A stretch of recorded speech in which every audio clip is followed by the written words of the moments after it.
You're listening to a Castaway Media podcast. Find more great shows on our website, castaway.media. From now on, unlike your parents were, you are the secret force of Retro Asylum. Playing so fast, they're the only ones who can take you back in time. They play old games, they're more retro than J1 Optimus Prime. At home or the arcade for adventures in a fantasy zone. Pretty soon they'll be off on a mission. Come and hear them go. Retro Asylum. What's behind this podcast show? Retro Asylum. What's behind this podcast show? Retro Asylum. Well, only their listeners know. Retro Asylum. Sit back and enjoy the show.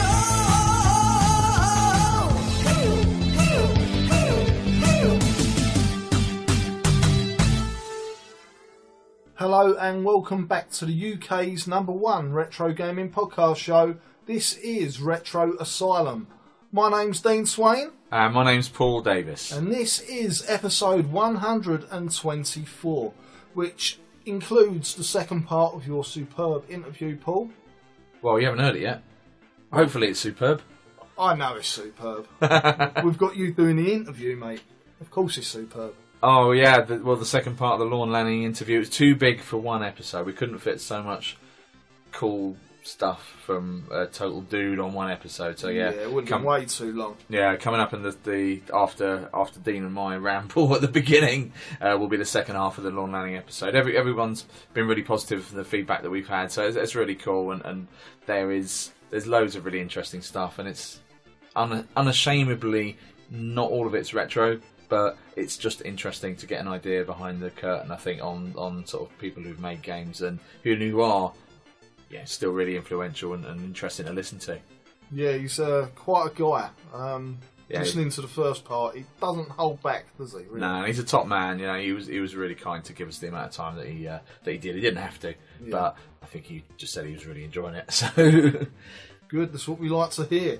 So it was Play Margate last weekend. Just gone. Did you enjoy it? Yeah, that play was really cool. I was down there from the Friday and the Saturday, but you were down on the Saturday morning, weren't you, mate? So, yes, that was a hot weekend. Yeah, it was roasting.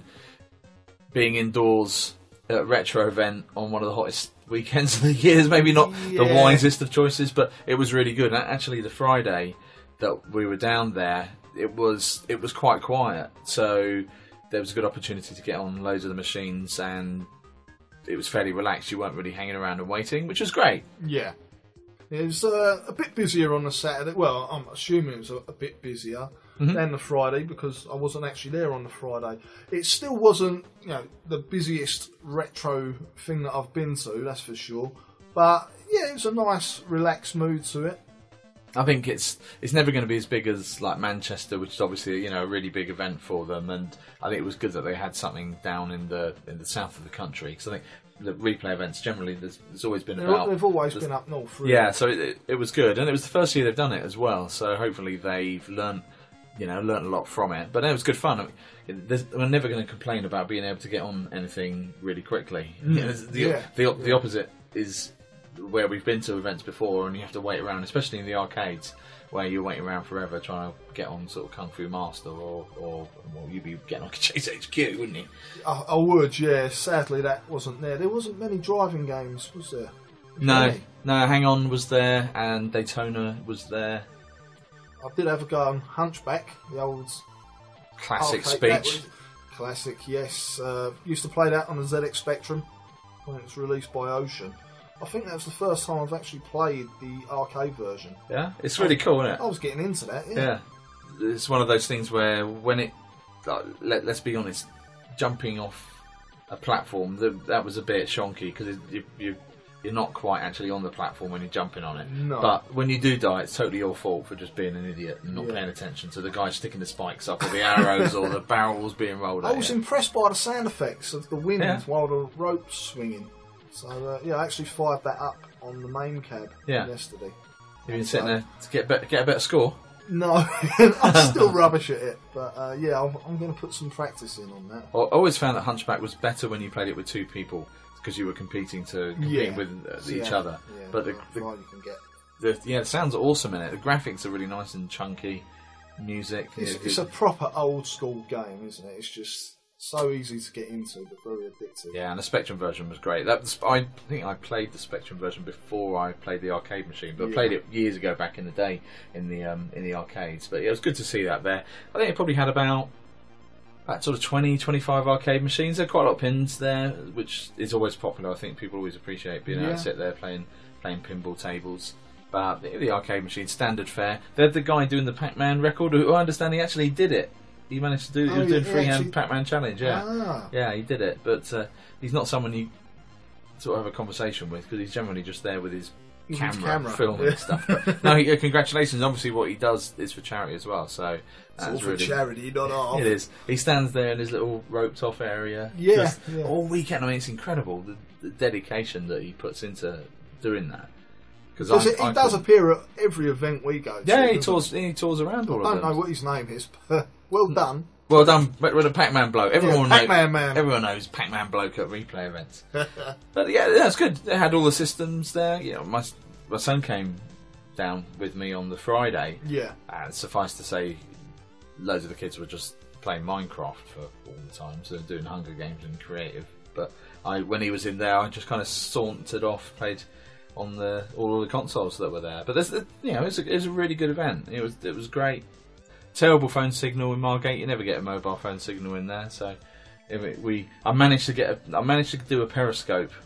Well, I did two. First one I did interrupted by a work phone call. Got a phone call. Yeah, during it. So sorry about that. Anyone who's watching the first one, but I had to plead for Wi-Fi access with the people at the event centre there, and said, look, we're involved with Replay. We want to help promote it. So managed to get that after much negotiation, which I was very happy about. But yeah, I did a Periscope, so hopefully if you didn't catch it, that'll still be available online for a time, won't it? Yeah, I think it stays online for a little while. There's also a Shinobi 8-Bit Wars with my reflection in the background. So yeah, you can see Dean, look out for that.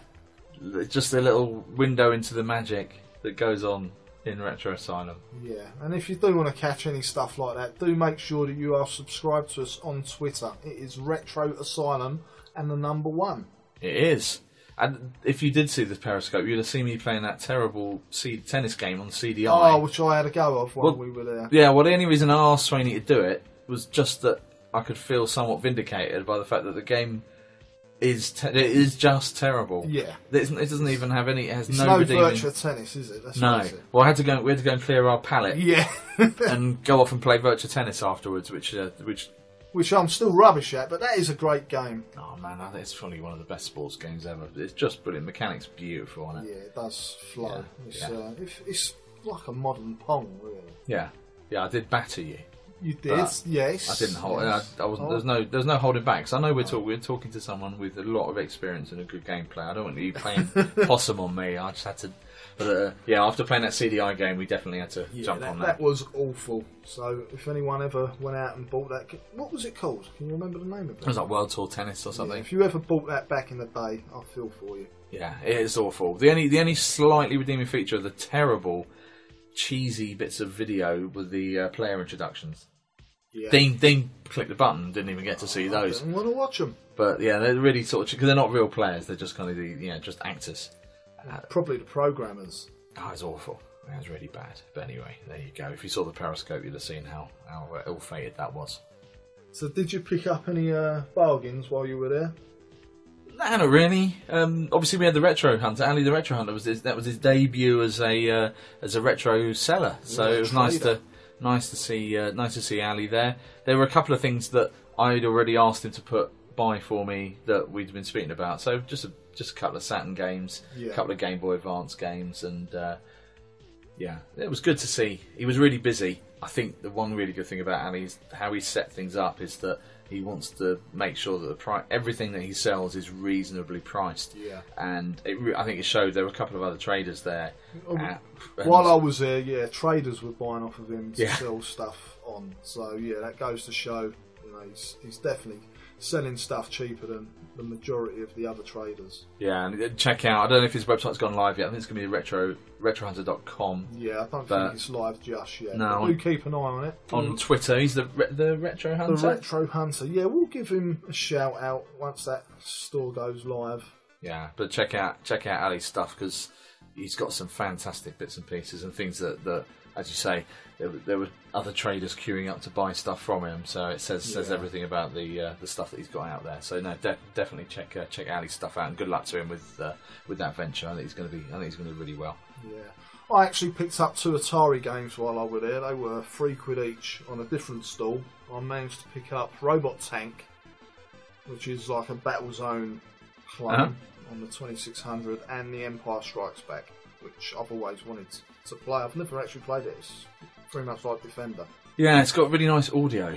Yeah, for that, it looks nice. It looks cool as well. Yeah, it looks cool. You got the It's inspired by Jeff Minter. The other way around. I think it's the other way around. Yeah, I was going to say. Both similar games. They're very good. So Attacking the Mutant Camels. It's it's quite a speedy game as well. So I played that, and it's nice movement, nice chunky graphics. Yeah. I've actually been playing Attacking the Mutant Camels. Yeah. On the Atari 8-bit computer. So it's a good game. So I'm looking forward to Empire Strikes Back.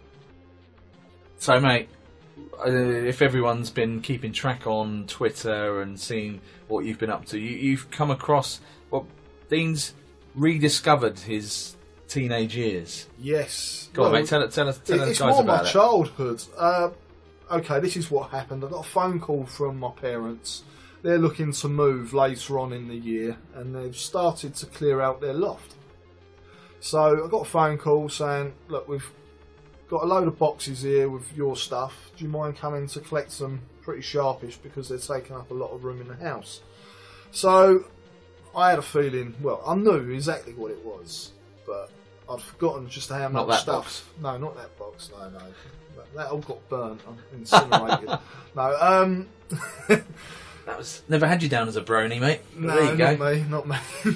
So yeah, I get round there, and I've got my ZX Spectrum Plus 2, which is boxed, and there's a load of other boxes, and there's all different Spectrum games in there from different eras. Most of it ranges from 1987 onwards, although there are some earlier games in there, quite a few actually. But there was artwork that I'd done as a kid. It's really mad looking back at these pictures, which I'd done when I was about 13, 14. And they were really good, mate. Some of them were, I was quite surprised. I probably wouldn't be able to draw that well today, so I've not kept practicing. I was very keen at drawing. I particularly like that game that was being put together. What was the Dodgy Software? Dodgy Software, which was a management game about running a software house. Yeah, the artwork for that was quite good. But I'd drawn stuff. There was a Target Renegade picture. The guy looked like Peter Andre rather than the original character of Target Renegade, which was a bit dodgy. But there's some good Teenage Mutant Ninja Turtles and a few other things. Chase HQ. Yeah.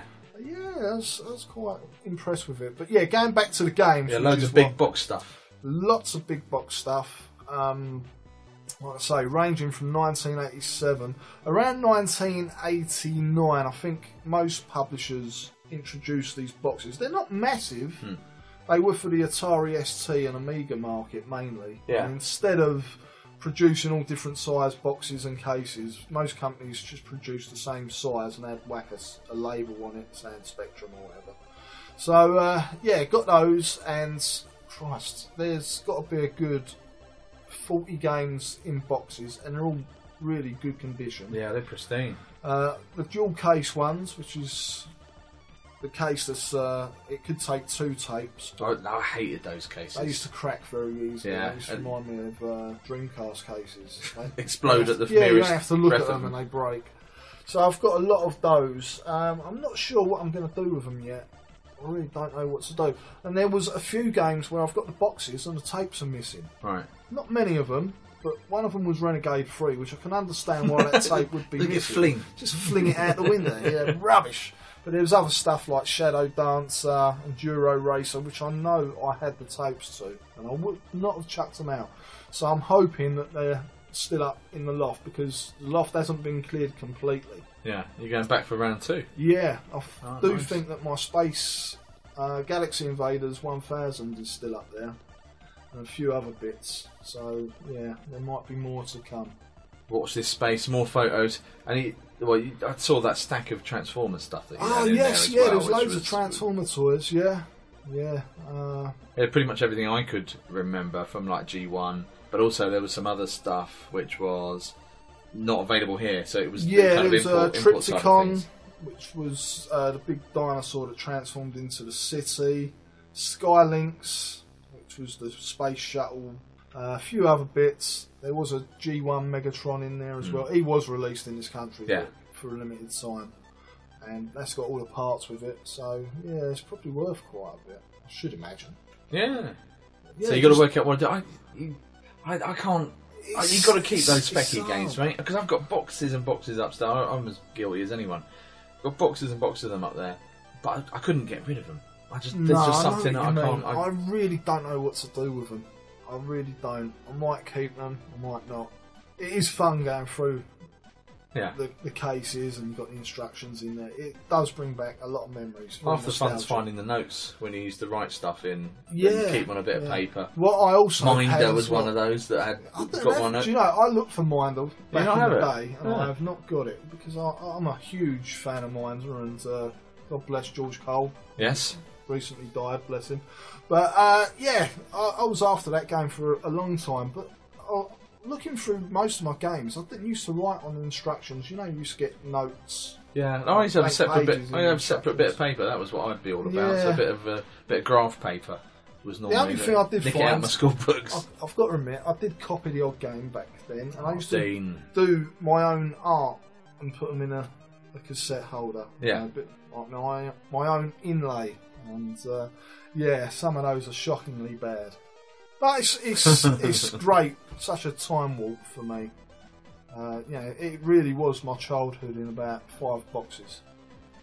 It is weird. It is great to find that sort of stuff, and a lot of things I've had have gone scattered to the 4 winds. So well, a lot of people have said to me, including Ali over the weekend, he said, why have you left it so long? I'm scared of heights. I don't like climbing up into lofts. I said, it was a bungalow though. It's not a bungalow. No. But it was always there though. It's not like it's going to disappear. I knew it's it was quite there. nice. Yeah, so it's like people who open Christmas presents in the evening on Christmas Day. There's people like me who were there at the beginning with a flurry of paper and everything. I want to get it straight away. Yeah. It's like, I'll wait. Don't Well, worry about that. I'll come to that's it. the thing. They've been up there for years. I'll probably put my Spectrum stuff away probably in about 94. I would have thought. At the very Pack away childish things. Reminds me of a poem. Yeah. Oh. The Amiga took my Spectrum's place. Well, you're lucky though, because my stuff. When I've said it before, is when we would get the new computer or the console. Generally speaking, that meant that the other one would be sold. Yeah. So we didn't. It wasn't like it was. I have very few things that were mine from the very original. Glad some of the Spectrum stuff is, but yeah, it wasn't. There was literally no interest in the old stuff. Then you were just focusing and looking forward. I've done that with the Atari 2600. I did sell that on at the time, but with the Amiga, I actually bought that myself with my first month's wages in my proper full-time job. So yeah, I ended up keeping the Spectrum. Put it away, and I'm glad to report it still works. First time. Do you remember how to load it? It's easy on a 128K. You just press enter. It loaded Renegade up straight away, and it's loaded up everything else I've thrown at it first time. Yeah. Which is surprising. I thought the tape belt would wear.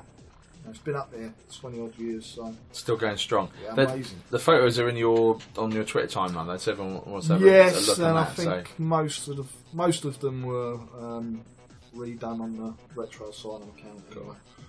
So yeah, or if not, get on the forums. I'll post them up on there. That's cool, mate. It's really cool having a look through it, and very, very jealous of some of the stuff that you've got. Very lucky. Most people probably think I was very spoiled, but I did work selling these at the weekend, so Yeah. I just get paid in games. And only 50% of those were stolen. Yeah. As well. So it's really nice. It's a heartwarming story. Don't say that. That guy, he might be listening who I used to work for. No, I'm sure they were all bought with that hard-earned Absolutely. Swaney money Yes. back in the day. So when this episode comes out, it's going to be, I think it's the 28th of August, which will only give you another couple of days in order to vote for us in the UK Podcaster Awards.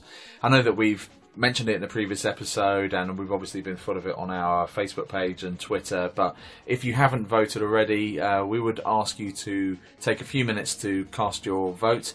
There are links for it on our forums, on our Facebook page and Twitter, and we'll again put it in the show notes for this week. But we would ask that everyone who listens to the show and loves what we do just take a few moments, and it is literally just a few moments to click on the link and vote for us in the Podcaster Awards. There was some talk over the weekend about, you know, what we might get some music played if we were to win the award, and Dean's keen to get pole position kind of front and centre. The Retro Asylum remix of pole position. We're working on the remix, so if you do want to get the whole event hearing our theme tune, the one way you're guaranteed to do it is by voting for us. Yeah, if you want to have a laugh, you know, please do vote for us, because no doubt we'll get someone to film us going up to accept the award if we were to win. So if you want to see us in suits and probably tripping up the stairs, or please do give us a vote. Yeah, well, we're really looking forward to it. Actually, it's a good chance for us to get together. I know that Steve's going to be there, Matt Lambourne's going to be there as well. So we'll have a night out in Manchester, if nothing else. But please take a moment just to vote for us, and we will be fairly frequently over this week sort of tweeting out the link. So if you do, apologies if you're getting bored of it. Yeah, but the thing is, the only way to you've got to promote. Yeah, the only way to stop us doing it is to vote for us. Yeah, if you vote for us, then you can you can sit back and say I've done my bit. But drop us a vote, best video games category, and fingers crossed. I think it's middle of September, the awards night. So yeah, we'll periscope it. We'll be live tweeting. We'll be acting like idiots. So we do it all for the love of what what our passion is for retro, and also just having a bit of a laugh. Really, we know that you guys like that. So yeah, give us a vote in the Podcaster Awards, and we'll stop talking about it for a year. So there you go. Okay, so before we listen to the second part of the Lorne Lanning interview, it's competition time. We are giving away an arcade mug. So listeners, if you're interested in this, please do log on to arcademugs.com, give that website a visit, and you'll see a variety of mugs with arcade branded artwork on them, and they're all very nice indeed, and trust me, the quality of these mugs is top notch. Arcade Mugs actually sent us 2 Retro Asylum branded mugs, and they're done very well, so it's well worth checking out. And even if you don't win, please do check out the website, because these are pretty decent and a good price too. And the one thing I really like about them is that sometimes you see these people who do it, and it's just a logo that they've just kind of slapped on the side of anything. No, these are proper wraparound artwork. Yeah, they cover the whole thing. So just looking at some now, they've got like a arcade combo with loads of different arcade machines, like Space Invaders and Rampage. You get that style, like a what do they call it? Like a collage style. Yeah. But then they've got absolutely stacks of different arcade games from the 70s, 80s, and 90s. So definitely worth checking out their website. But we've got one to give away as well. Lucky people. Yeah, and you even get to choose what design you want, which is good. As long as it's Retro Asylum. No, they can actually have one. No. They can, yeah. I'm just thinking of branding. Well, okay, so what's the question then, Paul? So in order to win one of these wonderful mugs from arcademugs.com, the question is, which American brand appeared in the arcade version of Tapper? So it shouldn't be too tricky for everyone to get that one. And that is American brand. Yes. Easiest way to win the competition is if you tweet us the answer with hashtag #RACompetition. We'll look to run that through the next week or so, and then we'll announce the winner on the next episode. And we'll also tweet out the question as well. So if you guys want to win, then feel free to submit that, and you'll have in your grubby little mitts very soon, could have an arcade mug of your very own. Yeah. So we're ready to jump into part 2 of the Lorne Lanning interview, Dean. Just before we go, obviously ask for everyone to leave us our 5 gold stars reviews on iTunes. Thank you very much, guys. We've had some really good feedback around the show moving on to Castaway Media as well, which was our kind of big rearranging in the background. So everyone said how file sizes are smaller, downloads are quicker. So that seems to have gone really well. But if you do have any questions or have any issues accessing it, drop us a note in the forum or on Twitter at retroasylum.com. So, coming up is part 2 of our interview with Lorne Lanning. Hope you guys enjoy it, and we'll see you again very soon. Bye-bye. See you later.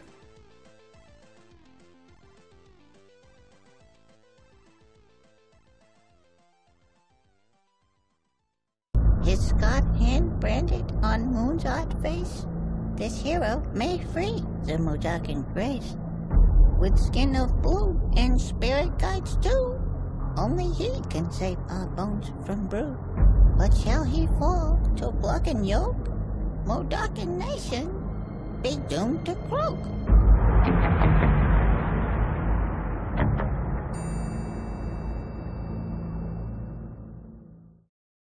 The creative side and the business side of entertainment are two wholly different beasts. You know, how tricky a balancing act, you know, is this in reality from developing a game and actually bringing it to delivery? Well, you know, that's interesting. What I found was it's easy to be creative, but it's hard to be creative on target with what something people are going to like. And so what happens over time, I think, the longer you're making games, the more that you're trying to use science to evaluate what you should and shouldn't do. And so the wild hair, you know, crazy brain ideas, those are great and valuable. And in fact, groups like the Indie Fund really make a special effort to support people that don't have good reasons why they think their game's going to be successful. You know, meaning they don't have good comparables. They're taking wider chances. They're trying something totally new. That's who the Indie Fund tends to support, you know, which I think is a wonderful thing. But it's an example of how rare that is, right, that you had to create a fund to actually do that. Because the rest of the time people want science on why what you're talking about, what you're doing is actually going to sell. And even if you're independent, you know, then what does that mean? Well, it means you're risking it yourself. So you don't want to go broke, right? You know, how many games can you make that you don't sell and you'll be able to keep on making games? Pretty slim, right? So then what I find is that over time you wind up taking more, you wind up paying more attention to the business to try and figure out if your creative is viable or not. And you know, and that's coming from me, right? Who really believes in creative. But there's been enough sore stings in the marketplace, and so many different things can go wrong. And a lot of it is perceptions. You know, is it perceived that your game will be exciting and big or not? And if it's not, you might not just get a lot of coverage. You know, so all these things I think factor in. And in the scheme of things, building games is, quite frankly, I think, a rather miserable process. And when I see developers saying, oh, I just love building games, I'm sorry, I have not really met those people for real. I hear a lot of people say it, you know, and I feel like that's what we're supposed to say. But the fact is, you know, almost everyone I've talked to throughout the ages, and particularly if they started companies, said, if I knew how hard it was going to be, I probably never would have done it. And what goes hand in hand with that is, I'm glad I didn't know how hard it was going to be, because I wouldn't be here. You know, if you knew how hard it was going to be, you probably just wouldn't have done it. It's quite funny. It's quite funny that the modern era. You know, I think the public are much more aware of phrases like development hell and crunches and the palpable relief when someone says something's gone gold. I don't think maybe. I mean, it's one of the things around engaging with an audience must be so different from the PlayStation 1 era to now. Because now you have there's such a wider kind of understanding and awareness, I suppose. What do you mean in terms of the complications of development? Well, just that the audience understand what things are like a little bit more than when... Right, you know, and the web really did that, right? Yeah. The web really did that, because let's face it, the magazines really didn't. I mean, we had There's some good stuff like Game Developer, that would try to get inside the minds of developers and see what more of the trials and tribulations were. But, for the most part, that's not what people wanted to hear. It's kind of like the sausage factory, right? Sausage tastes good, but you don't want to see how it's made. And games are kind of like that. Like it's a brutal process. And, there's a reason why I don't know what the statistics is today, but I remember 10 years ago, IGDA was doing reports, and they were identifying that the average lifespan in an employee in the game industry was 5 years. Wow. And the reason was because they just burnt out after that because of the demands that were being made on them. And it's kind of like I say, what we do isn't that important, so we have to work 3 times harder just to be able to do it. And there's a certain truth in that, and it's in movies too. If you want to get into making movies and you think you're going to do it from 9 to 5, then join the Teamsters, because that's the only one that's going to, that's going to have to abide by the rules, right? Yeah, get your big inflatable rat out and all of that. Yeah. So 5 years, 5-year lifespan of average career in the game industry was because they just couldn't take it anymore. So you go back to the famous or infamous, EA spouse letter. Do you know what I'm talking about? Yeah, I do. Yeah. I mean, I'm not picking on EA, but that was a real. Independent of EA, because I felt like that letter really didn't have much to do with EA. I felt like it was more a testament to the industry, and it was largely true, in that people are working crazy hours, and it causes a lot of stress on their relationships. It makes them spend less time with their kids. Whatever it is, you don't get into this thinking it's going to be a real stable place to raise a family. Now a lot of people have done it successfully, so I don't mean to dog it too hard. But if you think you're getting into a 9 to 5 career, you are greatly mistaken. And because of that, and because it's become more widely known, and I would say like that letter, like EA spouse letter, was one of those sort of tipping point moments when someone's frustration connected to someone in the game industry really blew up into more of a mainstream gamer, or at least industry-wide issue that was taken more seriously after that.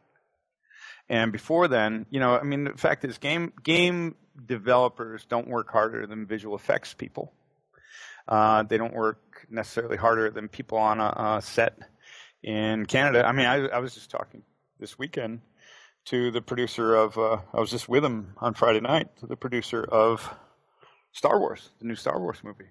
Okay. And he's just completely, he's the first one to admit, man, I am just completely burnt out. I don't know if you saw it, but he's stepping down. It was a press release. He's stepping down as the COO of Bad Robot.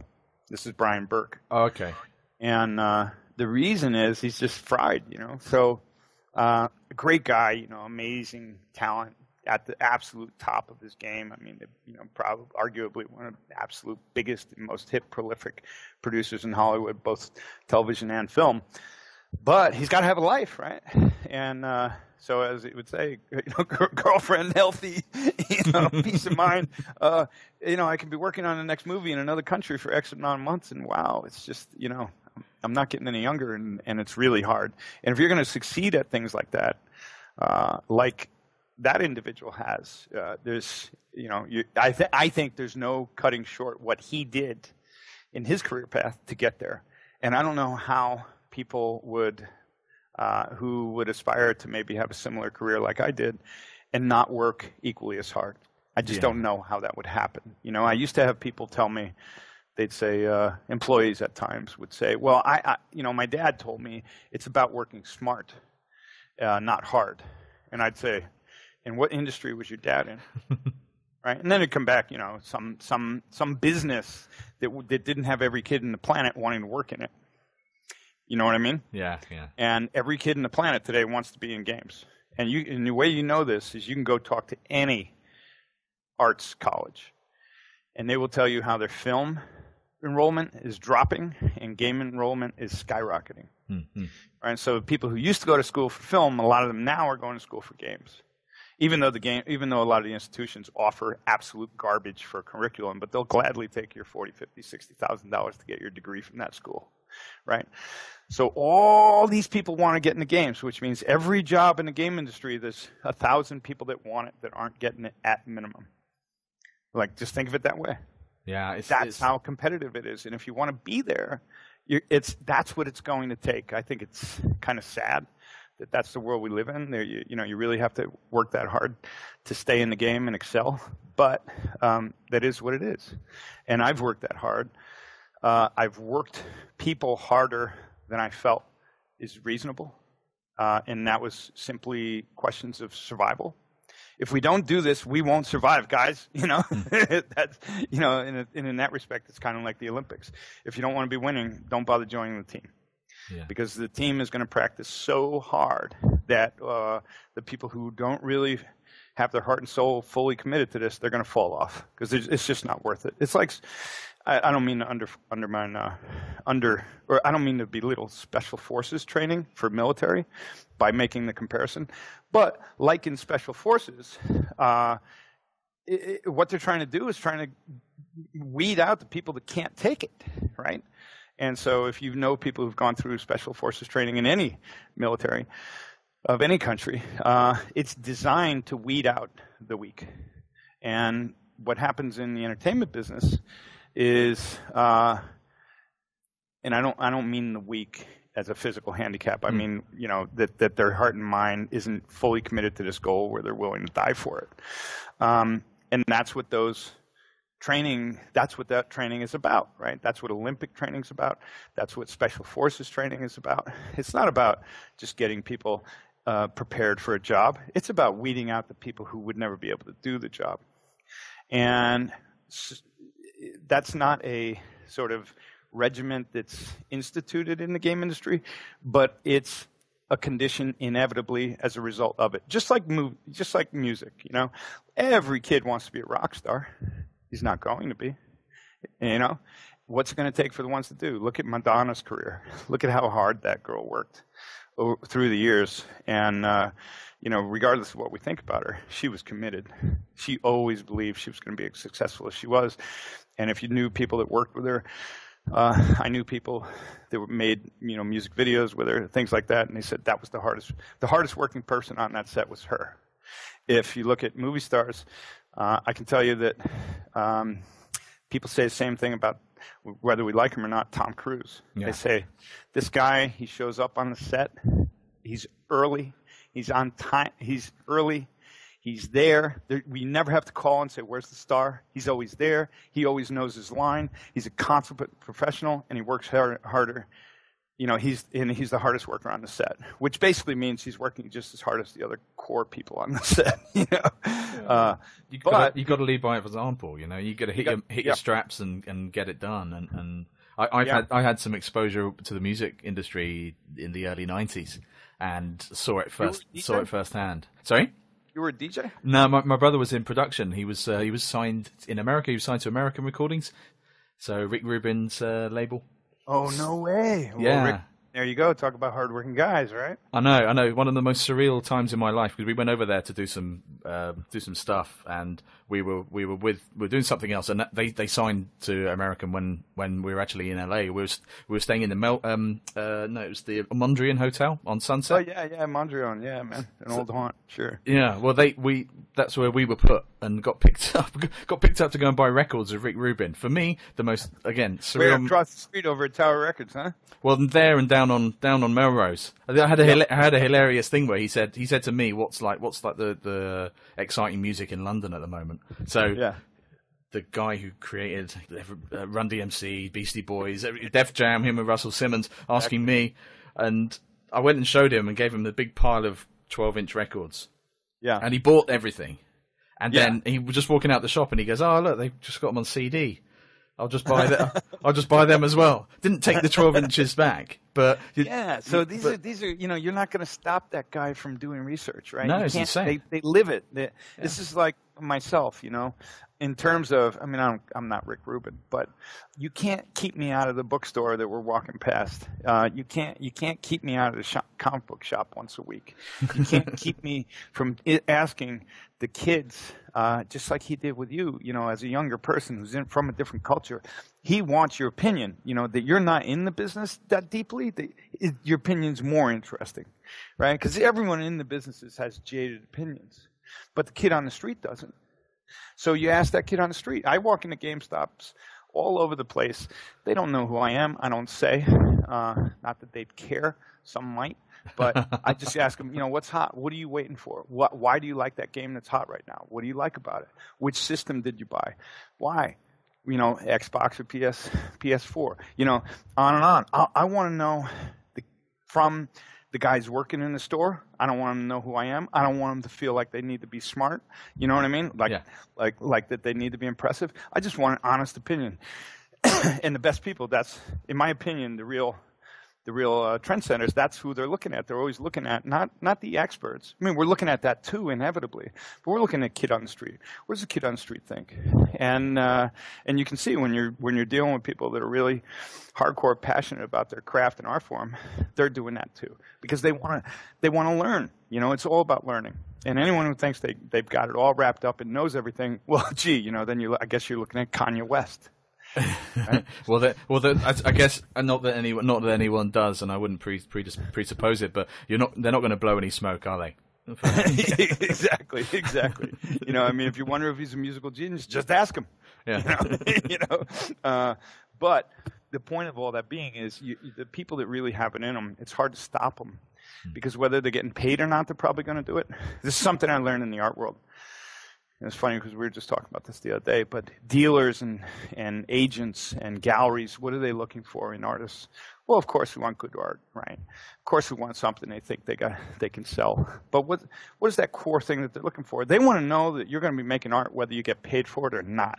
They want to know that if you're in New York City or on a deserted island, you're a real artist. You're not going to be able to stop what you do, and you're going to be doing this for life. And if they start investing in you, their time and energy, and they're good, meaning the real galleries, the real players, they want to know that the investment they're making in you now is paying off, not only short term, but will continue to pay off in 10, 20, 30 years from now. And, sadly, a lot of that is getting lost, the nurturing. Agents in Hollywood used to nurture their actors. They'd give them, business advice and see talent and be like, I know how to make this guy big time someday. And that's kind of gone. Now it's like, well, what did you do? How can we sell you based on what your track record has? And if you don't have a track record, just good luck. You're just in the sea of wannabes, getting no exposure and no one taking a chance on you. In general, I don't mean to be glim, but that's a reality, right? So when you're into the entertainment arts, music, look at Rick Rubin. There's a great moment in the documentary about Dixie Chicks. Oh, yeah. There was a documentary on the Dixie Chicks. You remember that? I do. Okay. Do you remember Rick Rubin in there in the recording studio? And who's the girl, the singer? There was a perfect moment in that. So the lead singer to the Dixie Chicks in that movie, in that documentary, is writing a new song. And Rick Rubin's reading it and listening to it. And he goes, well, I think there's something there. You just need to work on it. And she says, you just need to sort of, redo some parts. And she goes, well, what parts? He goes, well, all of it. All of it, right? The fucking brilliance of that moment is classic because what he's saying is you're onto something. And I can feel that you're onto something. And it's not one of the words that you wrote, but there's something else there. Keep doing it over and over. Find that something special that's driving you to make it. Because right now it's not on the paper. Now, if you're not a hardcore pro, totally dedicated to your cause, you just leave at that moment. Because you go, I did all this. I felt this good about it. And this guy he thinks it start over completely. Fuck this. I've had enough of it, right? That's your non-committed. But you're really committed people, they're listening and they go, this guy's a legend. This guy knows what he's talking about. he's not telling me I suck. He's just telling me, yeah, you're kind of onto something, but rewrite it all. I mean, that is so devastating to hear as a creative, right? But does she drop the mic and walk away at that point? No. She shakes her head and goes, ugh, and knows that that's what she's got to do. And that's what makes them great. Well, right? They're willing to keep doing it. Well, they always say it's worse when someone's not going to give you the advice. When someone's not talking to you, then you should be worried. If someone's actually talking to you and giving you some direction, and I've personally seen some of Rick's direction because he was executive producer on some stuff on the work my brother did. What was the name of your brother again? They were a band called Messiah. That's fun. That's fun with a name like that, trying to get that clear. But but the timing sounds good for that band, for the name. I liked it. Yeah, that era, it took a lot of sitting down and working out. But he took them in a direction where they always kind of wanted to go, but they needed someone. They need someone to do that. They were doing stuff. Ended up doing stuff with Ian Astbury from the Cult, and nice. That was always kind of where they wanted to go. But if you're in dance music, hey, this was in the UK. This is the days before anyone in the UK had a dance number one. There wasn't. Right. There wasn't outside of the kind of 70s disco stuff, but he just provided that. We opened those doors, and to see someone at work like that is pretty incredible. And even though he's talking to, now in the case of your brother, he's rising, right? In the case of the Dixie Chicks, you were already talking to someone who's at the center of global news and controversy. So their egos could have been amazing, but what are they doing? Trying to make their work better, listening to the guy who knows, not saying, Kanye West, well, I'm a fucking genius, man. I don't need a band. I'll just go up on stage. What'd you think of Kanye West at Glastonbury? Yeah. Well, I suppose his view is if no one else is going to put me there, I'll put myself there. With his comments about being the biggest rock star ever and all of that kind of stuff. yeah, exactly. But what'd you think of the performance? Yeah, it was good. Stage show was good. Was it? Yeah. Okay. I didn't see it, but I heard people hated it or loved it. I said I like the stage show. The performance, I mean, it's not my kind of thing, but I'm probably not his biggest fan. But being polite, yeah. So in case he's like, listening, who's gonna evolve as an artist, right? Why don't we go listen to Jimi Hendrix and hear what he used to say about himself? Right, or the people that used to sit around them and give feedback to one another, and how they listened to each other, and how they didn't think they were geniuses. They just thought they were tortured poets. They didn't think highly of themselves that way. I mean, I'm talking about rock stars, so someone can argue me 1,000 different directions of whether or not I'm saying is true. But what I'm saying is, when you get to really great people, they're usually not calling themselves geniuses, and they usually don't even believe it. And a bit throw in some torture as well. Yeah. Exactly. Yeah. A few of the wrong habits, a little debauchery here and there. Yeah, there we go. This is Nancy at Chase headquarters. We have an emergency here. Carlos, the New York armed robber, has been seen listening to Retro Asylum without leaving a review on iTunes. Over. Leave it to us, Nancy, baby. Let's go, Mr. Driver. If you really enjoy the Retro Asylum podcast show, then please leave us a review on iTunes. Hi, this is Jeff Minter, and you're not listening to one of my sheep. You're listening to Retro Asylum. Modern era. Yeah. Releasing games and talking about that feedback loop from people back then compared to now. Is it possible to have kind of too much feedback, too much engagement? I know that obviously Oddworld Inhabitants are very active on Twitter. You guys are kind of out there, and it's you're clearly getting lots of feedback from people who played games, played them the first time round, playing them again. How useful is that? We had to test, and we had to get controller solutions and things like that. But I was more interested in proving my big idea. You know what I mean? Proving that what I first needed to get down what I thought was important, getting down, working with teams of people, and bringing in their ideas to try and make it happen. But very much was kind of a dictator in that role, and not very interested in the audience's opinion. And I think a lot of your best filmmakers are like that, quite frankly. I don't think Kubrick was doing focus tests before he made a movie, right? But my point is someone like Kubrick wasn't focus testing, right? He would have no interest in all that. He would be looking at it from a completely different angle. But I think in interactive and in games, we're in a place where we have to be listening to people. And we're dealing with a global market, and people feel differently in different places. They have different amounts of time that they can play. I think you and I were talking the other day, we were talking about Japan. Was it you and I? Yeah, we were talking about Japan and, different things. If you're not aware of how people played with their windows open in Japan, the shades up, you were screwed because your game could just be too dark and that was it. You'd fail in Japan, for other reasons too. But like if you weren't paying attention to that type of information, you're in trouble.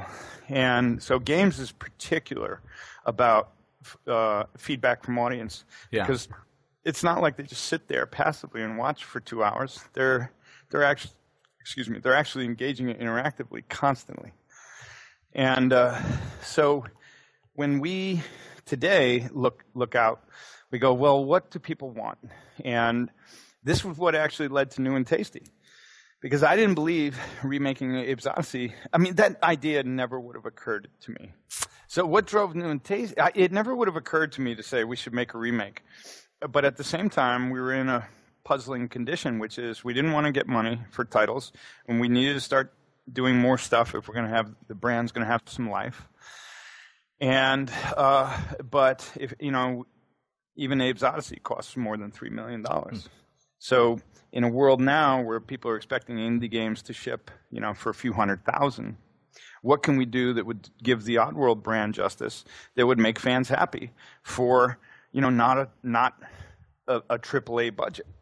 And so we started and honestly, we didn't know. We didn't really know. And it never would have occurred to me to say, hey, remake Abe's Odyssey. Hey, remake a platformer.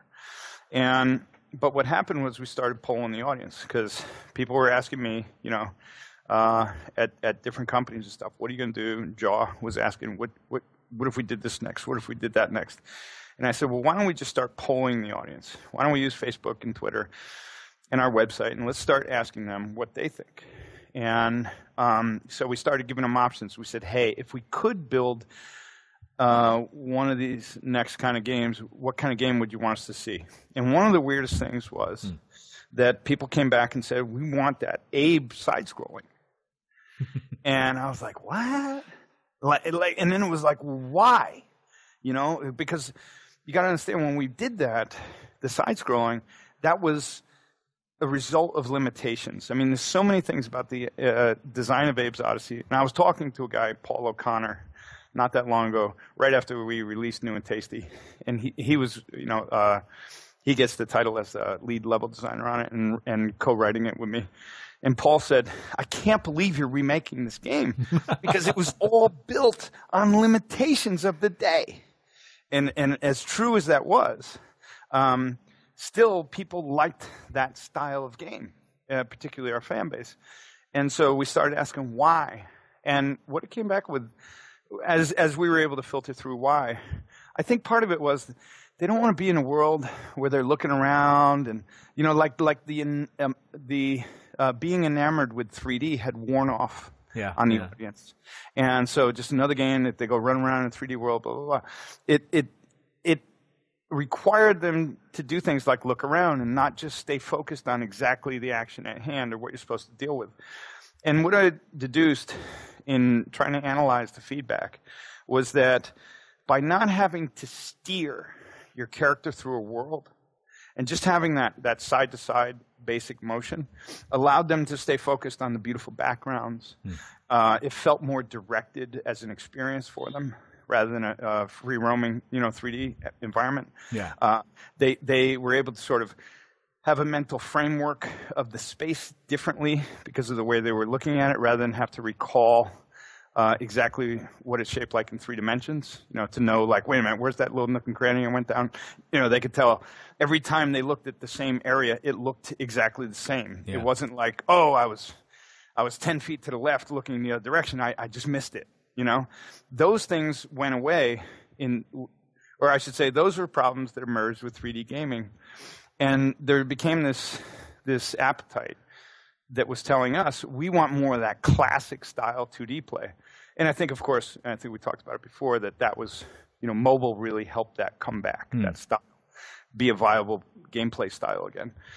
And aside from games like Little Big Planet, and it really did a beautiful job of it. Well, I was going to say the current era. You've got games like Gunpoint, Mark of the Ninja.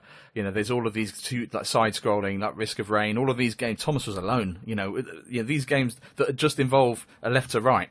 Right. That's all. Right. There's no 3D in any of those games. They're just creating experiences and puzzles and ways of thinking on just that one plane.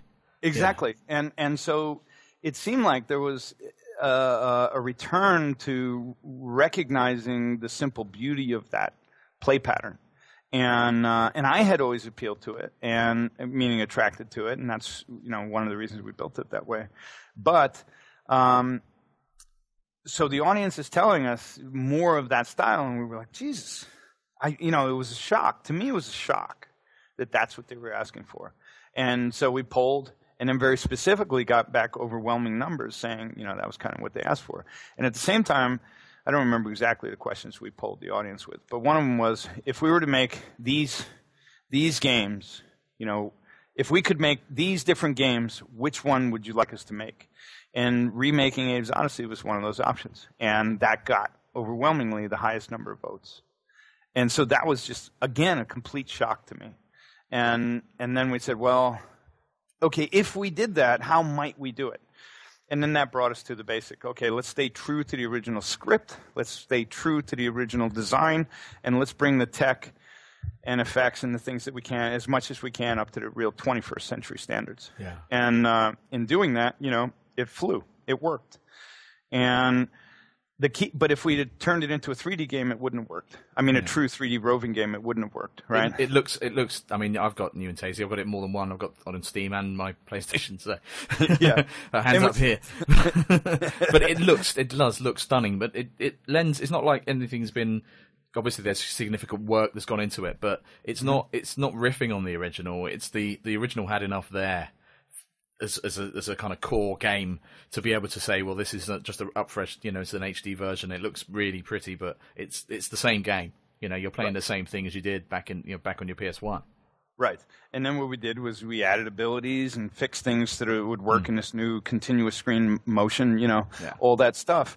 And all of that was hard to figure out, It was kind of like 20th century problems that you're trying to solve now in the 21st century, but retain the same, basic thing that they liked in the 20th century. So that was, all those things were a surprise. And so that's where we decided, we said, look, how much what would it cost us to basically do what they're asking?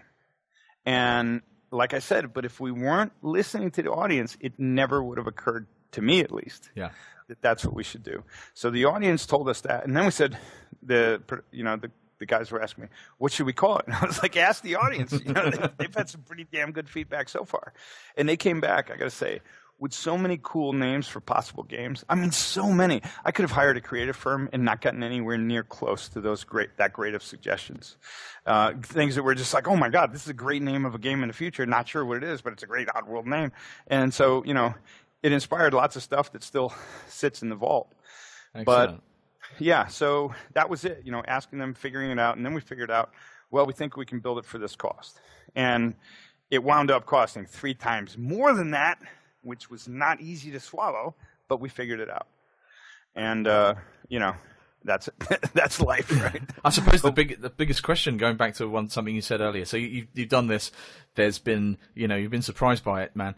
Who tells Sherry that, you said before, I want to do a game which is, and she said, okay, right, that's just a 2D platformer. You've gone through all of this, then you're remaking it. So who kind of did you sort of stay in the room, or did you do it through a crack in the door, or? Well, you gotta understand, once we made Abe, Sherry just loved Abe. Yeah. So Sherry, in some ways, is kind of like one of the biggest fans. I mean, she's not a gamer, but she loves story and characters, and she just fell in love with Abe. She loves Abe. So when we said we're going to remake Abe, she thought it was a great idea, especially since, it was supposed to be done in a much more affordable budget than it actually was. But, she loves Abe. So the idea of, bringing Abe to life again and doing him with slightly better, 3D rendering and all that stuff, she was all for it. Yeah, you didn't fancy sacking that voice actor who did it the first time around, eh? Me? Yeah. Yeah. yeah, that guy, Well, both times, Yeah, well, he's definitely voiced, but it's still there. There was some argument as to was the original Abe's GameSpeak voices, were they mine or were they Josh Gabriel's? Right. And I wasn't exactly sure. And I think some of them were Josh Gabriel's, like the hello. Right. I think Josh did that. And I think I was doing the other, but you don't remember whose you chose at the final, at the final editing bay, and you're making those decisions and what's going into the game. So it's possible that some of the GameSpeak voices were actually Josh Gabriel in the first one, and some of them were mine. But I also wanted to liven Abe up a little more, and that's what happened in Exodus, with the voice, because I thought maybe he was too niche, right. too old, but. So whatever that's worth. Well, it's like when you speak to the people who did the sound effects in the original Star Wars, and they try and work out or remember how they made the sound, and they're like, I don't know, I just went into the vault, got loads of stuff out, put loads of reverb on it, moved it around, played it backwards, put it through all of this, and that's kind of what it is, Exactly. I do remember the Sligs going quack quack quack quack quack quack quack quack quack. They had these weird voices if you game speak them. Yeah. They were flamingos. Okay. That was actually flamingo sounds, that got slightly processed. It was like, what?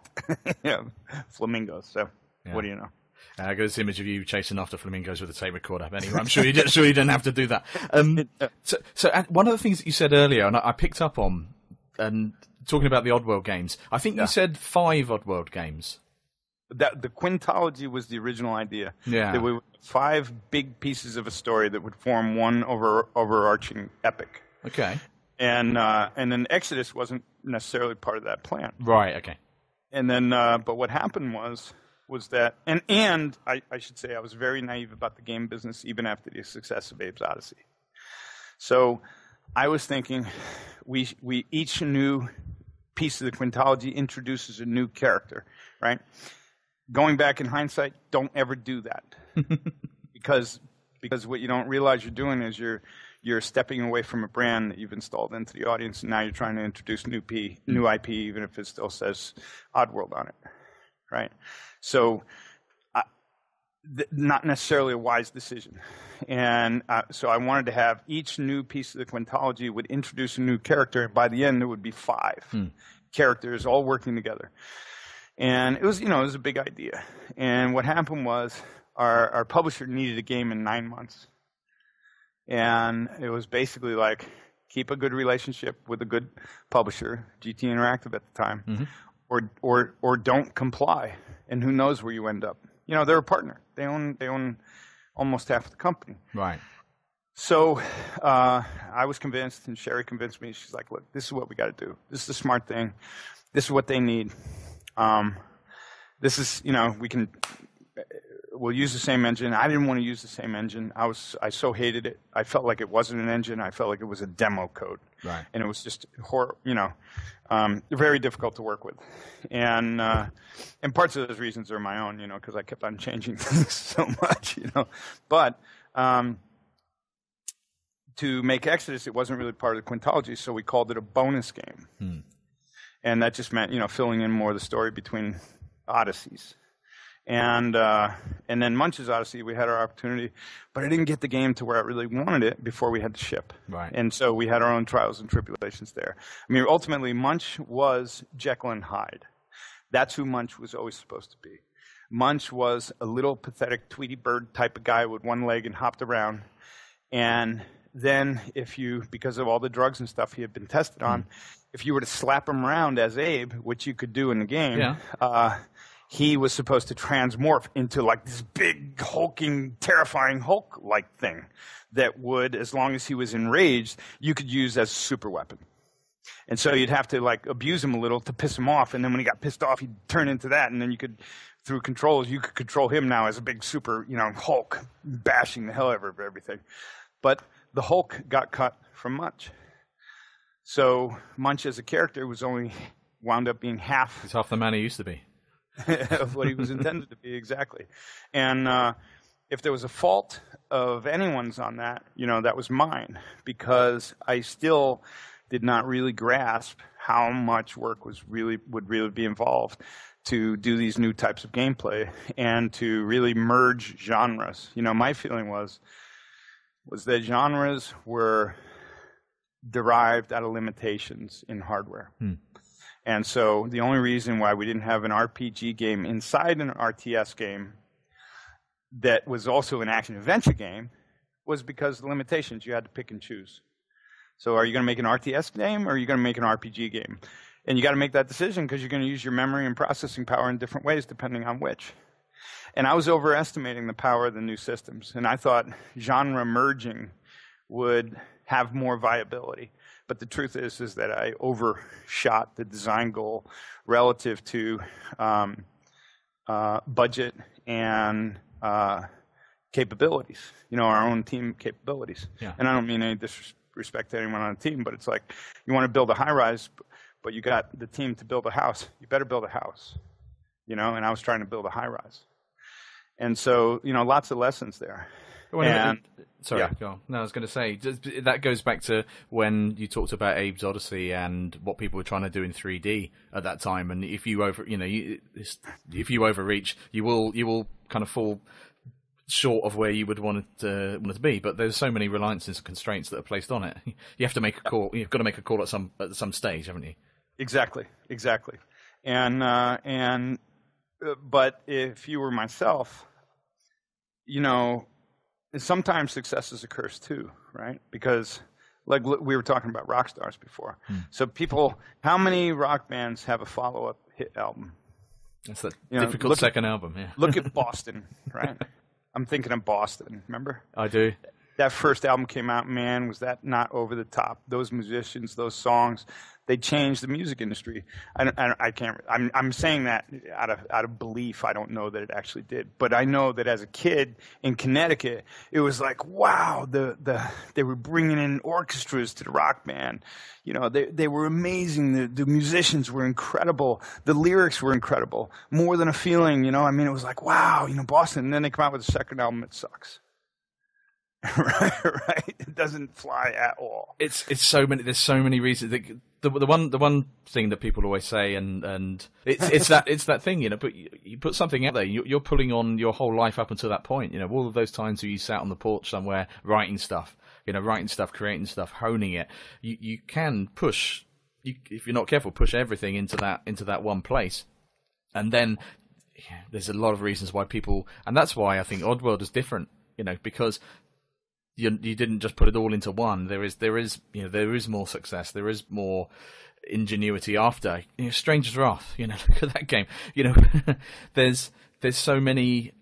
There's so many questions and so much you can tell about where a game hides its secrets that aren't just kind of in FMV sequences or being big boss battles. Right. The way that it makes the reveals in it. I'm not going to spoil Stranger's Wrath for anybody, but the way that it reveals things makes it so much closer to the heart, and that's what's really different. Your games look so different from lots of others. Just look at the concept art and everything that's been created around them. But if Abe was the first album, and we know that there were difficulty after, but actually the work that's coming out now is probably more relevant and more ambitious and more enjoyed by a whole new generation, just because of the input and level of detail that's been put in. Maybe I'm wrong. As a user, that's just where I place myself. So, well, I totally appreciate that. And while we haven't told new stories since Stranger, we've retold Abe's story, right? Yeah. But we haven't told new stories. I mean, Stranger was, in a lot of ways, I've had it with the game industry, and this is old news, but the reason for that was that comparably, when I looked across the board, why did other games succeed gloriously, and what happened to Stranger? And that's when I started really understanding. We had some disasters at retail with Exodus as well, where games were lost in warehouses and commercials are running them. It was just a disaster. And everyone's calling you up saying, congratulations, because you're sold out at the store. And you find out the store only had 2 copies to begin with, And so, these are really like nightmares when you're living them. They're just terrible because you worked your life, you worked the team really hard. You guys are hoping to capture 3 things, hearts and minds of people and revenue, right? Reception, reviews, you want all that stuff. And that's when I learned that I got a lot wiser to how the game industry was running as a business. And before that, I was looking at it more like a filmmaker, or where most filmmakers aren't business people at all. Directors, they're good filmmakers, but they're not business guys, and that's what makes them good filmmakers, quite frankly, because good business guys and good filmmakers don't usually go together. When they do, it's called what was his name? He made Hell's Angels on Wheels. Richard. He made movies like that. I want to say Corbin, but it wasn't Corbin. Anyways, very famous 60s, 70s filmmaker. He made cheap films, Hell's Angels, real Pulp Fiction type of sensational films. But his whole shtick was cheap movies, right at a market, sensationalism, and you'll make money. And Roger Corman. Oh, okay, yeah, right. Yeah, Roger Corman, right? That was his model, right? So you had the Scorsese's and those people looking at him like, okay, well, he's not my style. But Roger Corman was making lots of money, and he knew what he was doing, So I would say he was a really astute business person for film, right? So he's thinking more like the accountants in some ways, but that didn't make him a bad filmmaker. On the other hand, you have people, that just go out and they'll spend whatever it's going to take so long as they can get their vision on the screen, but it's never going to make any money back. In the history of film, there's one premier example of that. It was Michael. It's not Michael Cimino. Cimino, yeah. Cimino, and just legendary, ripping off the studios. The studios thinking that they're funding the rental of a land in Montana to shoot on. He's actually buying it and keeping it for himself, but charging.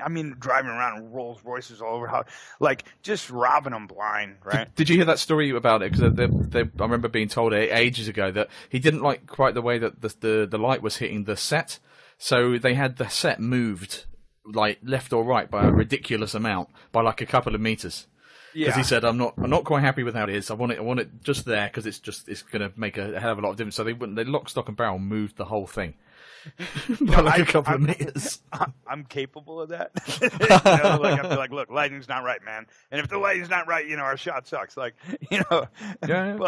But and Ridley Scott did that on Blade Runner. I had heard from a guy that was a production designer, not Sid Mead, but one of the on set, the guy's building the sets. The production designer. And he said, Ridley, that Tyrell Corporation interview in the beginning? Mm-hmm. There was these columns, these big columns. I thought you were going to say the column. I was going to say the columns thing as well.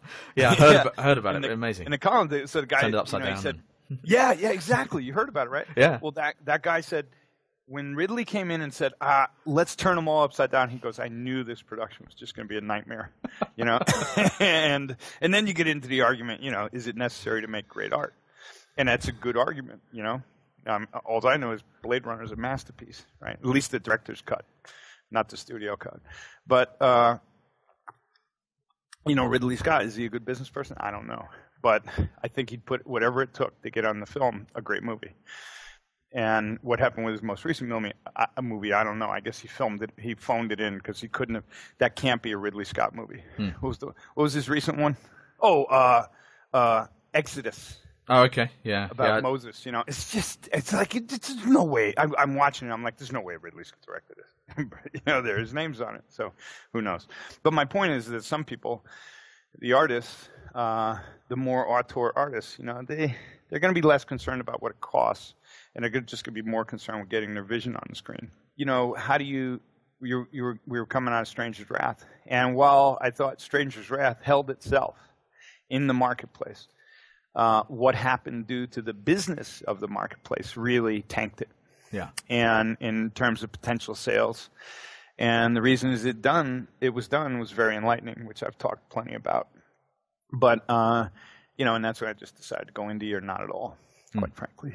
And, but what people that are more successful in the game business, they study the analytics more, I should say, with the exception of someone like Will Wright, who just really sees certain patterns that he believes people will adhere to. And I think the same can be said for Notch on Minecraft.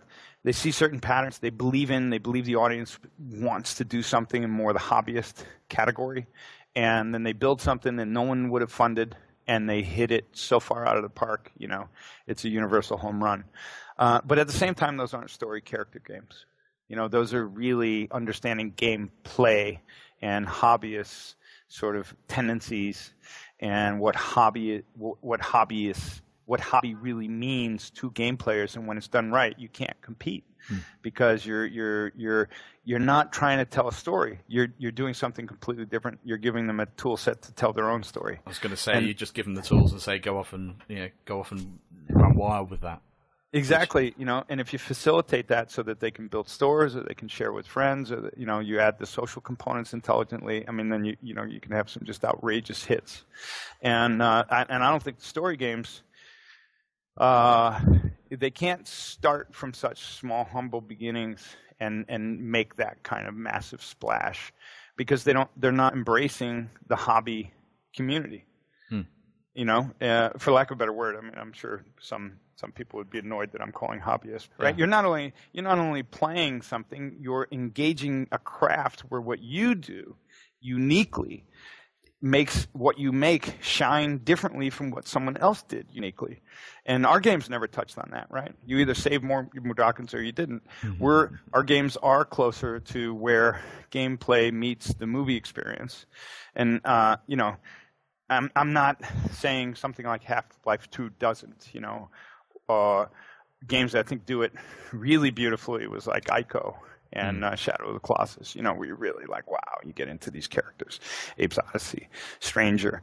But you'll never have the type of success that the hobbyist category does. No, but there's a reason I have a shelf here and I'm looking right at Ico and Shadows of the Colossus here. My original PS2 games next to actually with the Abe's game as well. But there's a reason why there's a reason why I have those games hang around in that consciousness.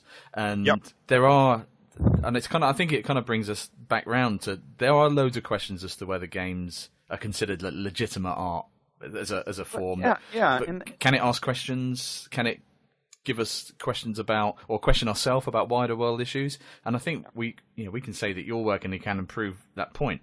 And it's a case of just where you're gonna go next. I think is the interesting thing, because it does place the onus on the game player and the ability to tell a story which has beginning, middle, end, twists and turns along the way. As people who play some of those games should absolutely find out for themselves. But it's interesting because to that point,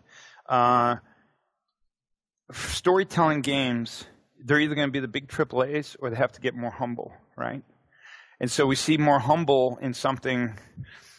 Taking a massively humble approach would be Limbo, right? Very simple game. I don't mean to undermine it all, but very beautiful, right? Incredibly beautiful. Black and white, noirish lighting style. Foreground's all silhouetted, very creepy. You got a character going through a series of events in the world. I'm not saying necessarily a deep story or anything like that, but very humble, right? Small, beautiful, and it has success. Then you have, other humble beginnings or Minecraft, a completely opposite direction of, what they're telling the gamer in terms of what the gamer's expected to do. And when we look at, where would we be going? This is my problem with making new games is I feel that the creative storytelling gameplay game is not necessarily a shrinking market, but it's not a free-to-play market. And if you look at the world game sales now, free-to-play is winning overall. Mm-hmm. That doesn't mean better games have entered the marketplace. It means free tastes better. It means Walmart wins, in metaphorically speaking. People want cheap. And now the problem is free-to-play games are going to start costing $35, $40, $50 million, and some of the best ones have been. So all this is changing more dynamics, what the future looks like. But where is the future story game with story character? And historically, when people have said, are games art? And they ask these people like Siskel and Ebert, Roger Ebert, and he's going, games aren't art. It's like, now he's not here, and I don't want to slam I was going to say someone who's passed on. But, it's a good thing he was interviewing the wrong people, or they debated the wrong people who didn't even know what fucking art is, right? And what its mission on this landscape is.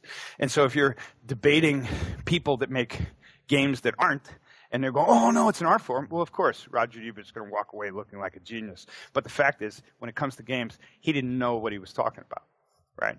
That's a fact. He did not know. It's like he looked at 3 films and said, these aren't art, and then he judged all films by that standard. So it's kind of a superficial, ignorant argument that people would say, oh, he's winning and proving that games aren't art. Every time I saw that, found it so offensive, right, to believe that even people in our own industry can't argue for what really makes art. And the fact is, most games are not.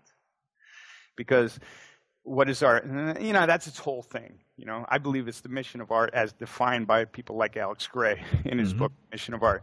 Art is about opening your mind. It's about giving you a different way to perceive the world around you. It offers you nutrients, intellectual respect, different from just being pretty pictures. It's a challenge. It's a direct challenge to people. That's what art. That's what art is. Art isn't just churning something out that looks beautiful. Exactly, and I would debate anyone, anywhere, on the merits of art with the work that we've done. Yeah, because you're not gonna dismiss it, because it's coming from the same places that great. I'm not saying we're great, but it's coming from the same places that inspired me, the truly artistic films. And I don't mean art house films. I mean Apocalypse Now. Stanley Kubrick, real, where art meets time, civilization, relevancy, and inspiration and insight for an audience. Yeah. And, if you're making games that look pretty, that doesn't mean they're art. No, and there's that whole thing. I saw recently a list where they said, here's the top 20 openings to movies.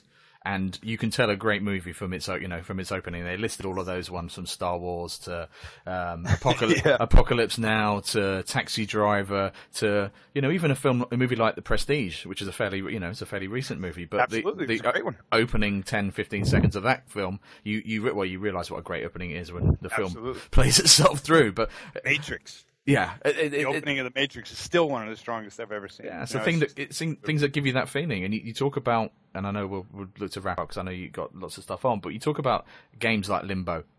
You talk about the Abe games. Now, when your character in Limbo or in Eco or in Abe's dies, you actually care. In Minecraft, my son plays Minecraft all the time. If you fall off a massive platform that you've built, you just get to the bottom. There's this crunching sound, and carry. Like you don't have the avatar there that represents and that feeling of the worst feeling.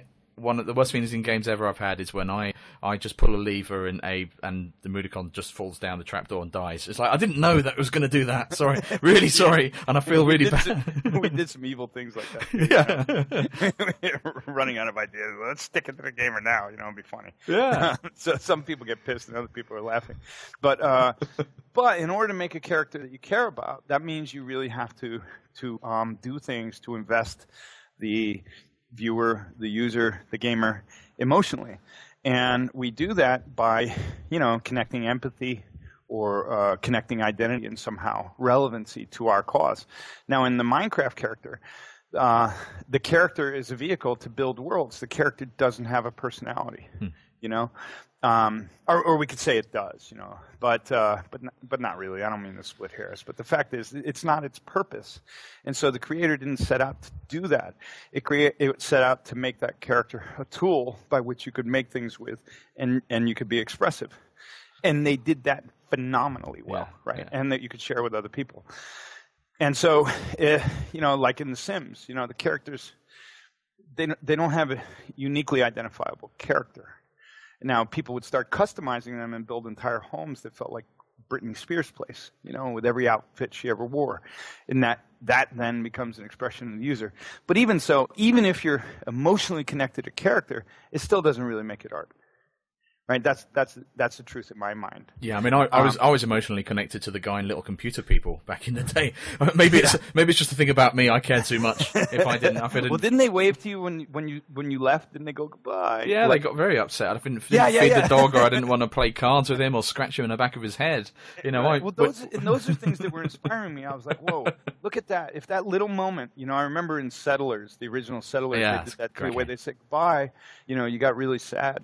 And I was like, wow, you know, how do we amp that up more? Because the fact is, you know, the medium, in many ways, you know, we go back to Marshall McLuhan, the medium's the message, and all that sort of played out analysis from the 60s and 70s. But there is truth in that. You know, the very interactive nature of games to begin with makes them a very unique possible art form. And as we look at, you know, a lot of publishers will say, look, it's not about art, it's a business. And they're right. They're right, you know, because no one really wants to fund art. But if you can find a category of the audience that says we really want this type of different experience, then you've got a viable market. And this is where I'm saying, so you have to figure out how to do it cheaper. You have to figure out, like for us, and this is a dilemma I'm struggling with right now, is at what point do we get to create new IP in a sizable enough package that it has a viable price point in the market where it can sell as a premium priced indie game? Yeah. And it's a big question because, you know, even Abe's Odyssey originally cost us over $3.5 million. We raised $3.5 million. We spent at least $4 million getting it done. And that was a long time ago. And, you know, almost 20 years ago. So today, how do we birth new IP? I mean, I've got Fangus, you know, the brutal ballad of Fangus Cloud. I've got a really strong set of chemistry of mechanics of what I'd like that game to do. But I can see us investing a lot of time and energy and having a really difficult time punching new IP through into the world after spending millions of dollars on it to expose it, you know, and in an industry where no one else really has any interest in exposing you. And that's, you know, that's the dilemma of the indie gamer. I'm sorry, of the indie developer, is that you got to try and make things so that people want to highlight you, you know, whether it's Sony or Nintendo or Steam or YouTubers, you know, and if you're not doing anything that cuts through, you're just not going to have any visibility. You're not going to sell anything. Yeah. So we're trying to figure out, you know, where is that right price point? And I think for new content, that right price point is higher than we can afford at this point in time. And so, you know, our next game is Exodus. Like we're doing to Exodus what we did to New and Tasty. And then we added some new tricks and bells and whistles to New and Tasty, and we're going to do the same thing to Exodus. And I think it'll be really fun and really great. But it's twice the game. So we have the dilemma, and I think we're going to start asking the audience. It's like, look, we're going to have to spend more money to deliver this game in a market that's paying less and less for games. And so might we look at its pricing differently? Might it be bought in episodes at smaller prices? You know, these are all questions, right? Because we don't want to go broke. And that's really what we're faced with. It's not a question of like trying to figure out how to gouge the market and get greedy and make the most money. I mean, you want to make the most money, but you got to be smart because if we blow it, we're back at square one. Yeah, and it is tough, and it's in a world of the, you know, the App Store, in the UK 69p. Yeah. The Steam and the Steam sale and everything, and then Shenmue 3 didn't help by coming out, making people think that you can make a game for kind of a couple of $1 million. The answer is that was the testing the market, and then it was the business was being divvied up in the background. But it doesn't. That's right. That's right. You know, it doesn't help. It doesn't help with expectations, I suppose, and it is difficult. It's going to be really interesting to see what happens. I mean, you know, you'll not find me having said bad things about developers, you know, ever, particularly specifically, because I think we've all got it hard enough. You know, we don't need one another. You know, it's kind of like, why should the slaves be fighting with each other? Cannibalizing, Yeah, exactly. It's like if you're willing to build games and do what it takes to get there, even if you ship a crappy game, at least you ship something. I mean, hooray for you for getting something done, setting out for your ambitions and achieving it, even if it wasn't great. Now, can you do one better? You know, like it's so hard. I don't believe in beating teams up for the effort that they did. Clearly, there's a lot of games out there that deserved a lot more than went into them, but they don't need me to comment on them. you know. And so when we look forward, it's like, wow, where is that right place where we can deliver and find a way to deliver really beautiful, beautifully crafted experiences that treat the user with respect, you know, with credibility, that where you handle it, you know, I've said in the past, with grace, meaning you respect your audience. You're not going to say, well, I think you'll buy some shit, and I know that, I mean, here's what I know. I know that we have, let's say, X number of sales that we could probably sell a $60 product to, and they would pay it because they're such hardcore fans, right? Yeah. And then we'd have to drive the price to get the people who aren't as hardcore fans. But what I don't believe is taking advantage of your most hardcore fans, you know? And even it's not even taking advantage because so much work goes into these things. But the point is, you really want to have a fair exchange between the creators and the audience. And you really want to have something that they can afford, that they feel good about supporting you for, and they feel like you treat them with respect. And I think nothing says that more than quality product. You know, and the one thing that I hold as a pride point is just, if you search Oddworld on Metacritic.com, right, I'm going to pull it up right now just to see, make sure I'm right. Things change, right? So I go Metacritic.com, Oddworld, coming up. And I do believe we don't have anything below 80. Yeah. We do 72 Game Boy on Vita, Munch's Odyssey, because we have bugs that we've yet to be able to fix because we have accessing source code of that engine problems. So this is a problem we haven't been able to fully address, but we're addressing it now because we finally have the guys that did the conversion for Stranger's Wrath. You know, they have figured out how to fix this one problem that's been plaguing us on Munch, both on PC and in Vita. So hopefully all that gets settled. But then you have this, you know. I'm going to Stranger's Wrath on iOS, right? And that's a 70-something, a 77. And I go to it, and why is that? It's got 4 reviews. It's got 100 from Touch Arcade. It's got a 90 from 148 apps. It's got a 60 from God is a Geek, because the guy didn't learn how to do the controls. And then Pocket Gamer is immediate to go and review this game at a 50 everywhere. And you know, to that, bullshit, right? You're telling me that this is a 50 out of 100 game for mobile, right? Now, if you go on iTunes and look at user scores, it's high. It's 4.5 stars constantly. But one guy out there who's got a bone in it for you somewhere, who has a review site that at least he can get Metacritic rating on, he can give you a 50 and throw your score every time. Yeah. Right? But my point is that aside from these couple oddities, the rest of them are all over 80 Metacritic. And the reason is because, I'll give you an example. Right now, we're going to ship, we're almost done with Wii U, and we're almost done with Vita. But Vita, I'm going to lose money on. There's no doubt. I'm going to lose money on it. But do I stop paying now and ship what's there? Or do I keep on paying to make sure that the performance gets up in the areas it needs to? Well, if you're us, you choose to invest in the loss. Because I'd rather it sit on the shelf quality from here forth than to have something that's crappy that we chose to ship and give to our audience, in my opinion, disrespectfully. Something where we're just going, well, our fans will buy it, we'll recoup some money, and they'll forgive us on the next one. Yeah. Bullshit. You know, we've never done that. I mean, I'm saying we build perfect games, but that is something that's never been a part of our brand.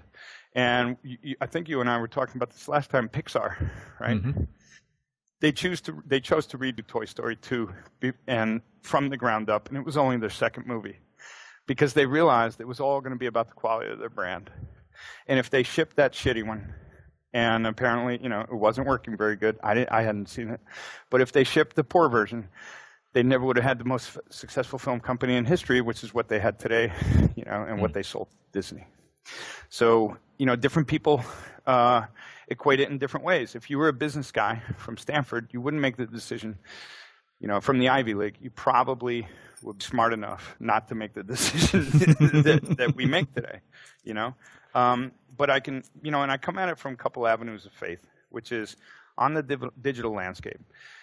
We've never made anything that hasn't eventually made money back. And so if we have some faith that, I don't know if the Vita goes away in 2 years. I mean, I'm just completely speaking out of my ass right now. I just don't know. I don't know the future of the Vita. But I do know that some people are still buying games for it. I do know that we committed to cross-save and cross-buy. I do know that we could have cut it, and maybe we should have months ago. But I also know that if we ship something that's clearly subpar, that doesn't mean it's on PC. And like with Munch, what happened was certain cards had bugs. Mm-hmm. And though we had it all running, if you had those cards, these bugs existed. And it was a very small percentage, but that percentage tainted the reviews, right? Like on Steam, and at times people would have a hostile community. And you can understand that because all you know is your local problem. You don't know it's your card. You don't give a shit. You just you bought a game and it didn't work the way you thought it would. Well, it's really funny that So from my perspective, I asked the question about games being considered legitimate art that asks questions, but just those last couple of minutes for me just kind of sums up what you're about. The community are important to you. Loyalty deserves recognition. You'll put something out there that's quality, that it won't just be something that's been churned out and pushed out there, kind of Rutcher Farm style, I guess. When tasty, yeah. Yeah, but I think that that really does sort of sum up the way that suddenly I've always viewed you as someone. I'm just a user at the end of the day. I play the games, I love the games, but there's a hell of a lot of people out there that aren't looking for buy Call of Duty and not play. People don't even play the story mode in Call of Duty. Everyone knows what Call of Duty is there for, but they still make it and they still try and do something different. They put in an insane zombie level with Jeff Goldblum in this time round. What's going on with that? But what's interesting is this is where I'm not sure how well it would do if it didn't have a single player mode. For example, this is one of the things that really hurt Evolve, right? Is that it required 4 players. But most people don't have the time to go connect with 4 players. So so if you were playing alone, it got really boring really fast. Yeah. And this is what I've heard. And so had they had the single player, it might have been a lot more successful. I'm not sure. Yeah, but it's like our podcast is difficult enough getting 2 of us around, and exactly. let alone 4. But I suppose what I'd like to do is kind of close out just on when you were talking about that. It's just the passion and the care that's put into things, I think, which gives the last ability to your games. If we're going to be seeing revised versions of previous releases, then they're going to be unleashed to a whole new audience. You talk about Pixar. My son blew his mind that I would be talking to the guy who was looking at those Pixar that car show recently. Yeah. It blew my mind, and I said, "Yeah, I'm talking to Lorne Lanning."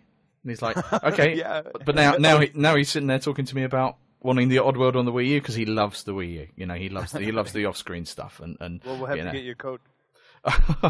Seriously.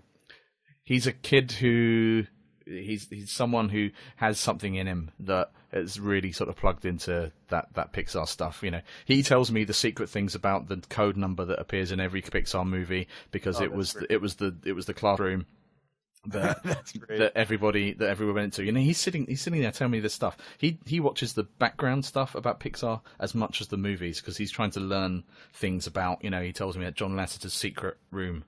All of that stuff. Stuff. Have you heard about the secret bar too?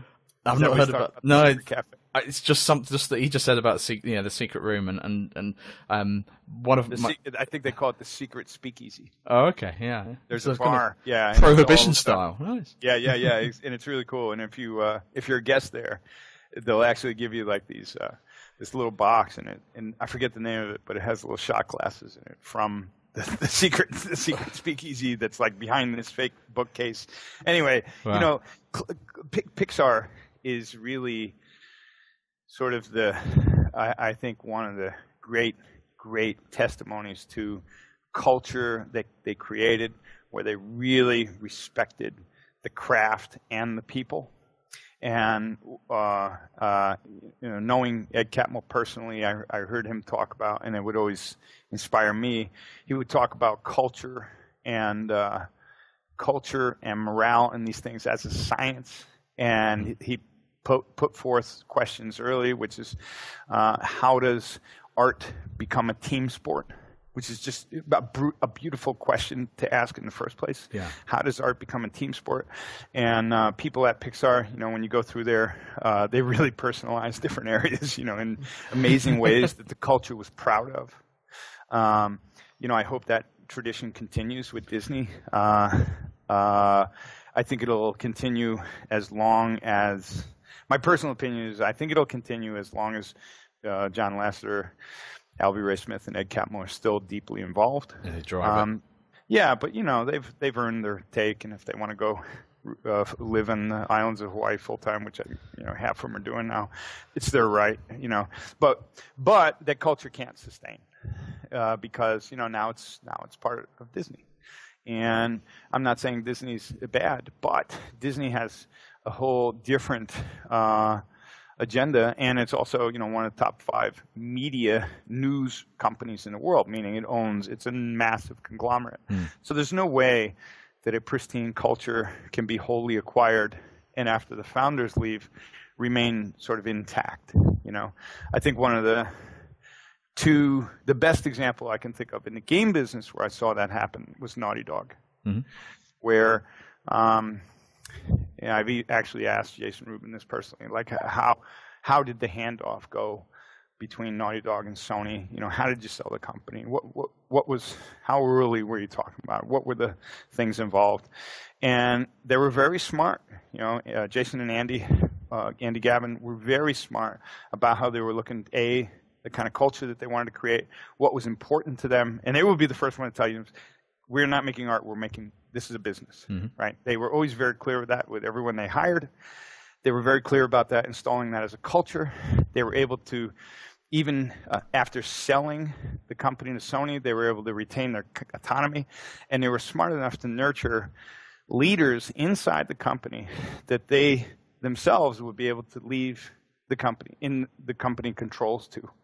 And in doing that, it kind of, in the classic merger and acquisition sort of model, it allowed for Naughty Dog to keep its autonomy. But in order to do that, it had to stay profitable. It had to do these things that it set out to do. And gee, what do you know? The company that was saying, this is not an art form, this is a business, they wound up making, why does it slip my hand? What one game of the year a couple of years ago? Last of Us. Last of Us, yeah. Right?